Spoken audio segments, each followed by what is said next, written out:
നെല്ലുൽപാദനം വർദ്ധിപ്പിക്കാനുള്ള ലക്ഷ്യവുമായി കൃഷിവകുപ്പ് ജില്ലയിൽ നടപ്പിലാക്കിയ ഓപ്പറേഷൻ കോൾ ഡബിൾ പദ്ധതി വൻ പരാജയത്തിലേക്ക്. രണ്ടാം പൂ നെൽകൃഷി ഉപേക്ഷിച്ച് പാടശേഖര സമിതികൾ.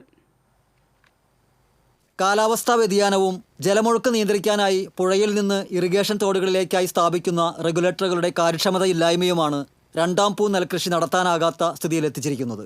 ചിങ്ങമാസത്തിൽ നടത്തേണ്ട കൃഷിയിറക്കൽ മഴ ഒഴിയാത്ത സാഹചര്യത്തിൽ 2 മാസത്തോളം വൈകിയാണ് നടത്താനാവുന്നത്.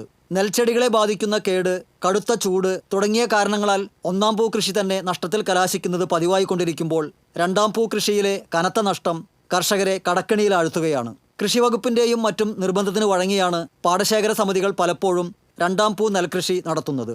നഷ്ടത്തിൽ നിന്ന് കരകയറ്റാനായി കൃഷിവകുപ്പ് രണ്ടാം പൂ കൃഷി ചെയ്യുന്ന കർഷകർക്ക് നൽകാമെന്ന് പ്രഖ്യാപിച്ച ഹെക്ടറിന് 20,000 രൂപയുടെ സഹായധനം 2 വർഷമായി നൽകാൻ കഴിയാതിരുന്നതും കർഷകർക്ക് തിരിച്ചടിയായിട്ടുണ്ട്. 3000-ഓളം ഹെക്ടർ പാടത്ത് നടത്തിയിരുന്ന കോൾ ഡബിൾ പദ്ധതി ഓരോ വർഷവും കുറഞ്ഞുകൊന്ന് ഇത്തവണ 1-2 പാടശേഖരങ്ങളിലായി ചുരുങ്ങുകയായിരുന്നു. വിളവെടുത്താൽ കൊയ്ത്തുകൂലി പോലും കിട്ടില്ലെന്ന സാഹചര്യത്തിൽ ആ പടവുകളിലും കൊയ്ത്തുപേക്ഷിക്കുകയായിരുന്നു കർഷകർ. മാത്രമല്ല, ഇനി രണ്ടാം പൂ നെൽകൃഷി ചെയ്യേണ്ടെന്ന തീരുമാനത്തിലും കർഷകർ എത്തിക്കഴിഞ്ഞു. തൃശ്ശൂർ കോൾനിലങ്ങളിൽ 3000 ഹെക്ടർ വരെ ചെയ്തിരുന്ന ഒരു സമയം അത് പിന്നീട് ഒരു 1000 ഹെക്ടറിലേക്ക് കുറഞ്ഞു.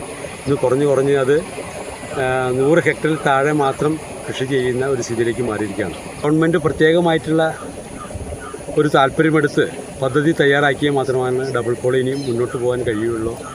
ചിങ്ങമാസത്തിൽ കൃഷി ഇറക്കിയാൽ മാത്രമാണ് നമുക്ക് 2 പൂ കൃഷി ചെയ്യാനായിട്ട് കഴിയുക. പക്ഷേ ചിങ്ങമാസത്തിൽ ഇപ്പോൾ മഴയാണ്, സെപ്റ്റംബർ വരെ നല്ല മഴയാണ്. അപ്പോൾ ഒക്ടോബർ നവംബറിൽ കൃഷി ഇറക്കുമ്പോൾ സ്വാഭാവികമായിട്ടും 2 പൂ കൃഷി ചെയ്യാൻ പറ്റാത്ത സ്ഥിതിയുണ്ട്.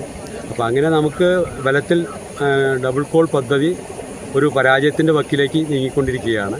പക്ഷേ ഏതെങ്കിലും തരത്തിൽ ചില കോൾ പടവുകളുടെ പ്രത്യേകതകൾ കൊണ്ട് ചെയ്യാൻ കഴിയുന്ന പടവുകളുണ്ട്. ആ പടവുകൾക്ക് അർഹമായിട്ടുള്ള സർക്കാരിൻ്റെ ആനുകൂല്യം, ഡബിൾ കോളിൻ്റെ ഹെക്ടറിന് 20,000 രൂപയുടെ ആനുകൂല്യം അനുവദിച്ചു കൊടുത്ത് അതിനെ പ്രോത്സാഹിപ്പിക്കണം. ഇപ്പോഴത്തേതുപോലെ ജലസേചന സൗകര്യങ്ങളോ യന്ത്ര സംവിധാനങ്ങളോ ഇല്ലാതിരുന്നിട്ട് കൂടി 4 ദശാബ്ദം മുൻപ് രണ്ടാം പൂ നെൽകൃഷി സുഗമമായി നടത്തിയിരുന്നുവെന്ന വസ്തുത മനസ്സിലാക്കി കൃഷിവകുപ്പ് ശരിയായ പഠനം നടത്താൻ തയ്യാറാവുകയാണെങ്കിൽ കോൾ ഡബിൾ പദ്ധതി വിജയിപ്പിക്കാനാകുമെന്ന് തന്നെയാണ് കർഷകരുടെ പ്രതീക്ഷ. TCV news, Thrissur.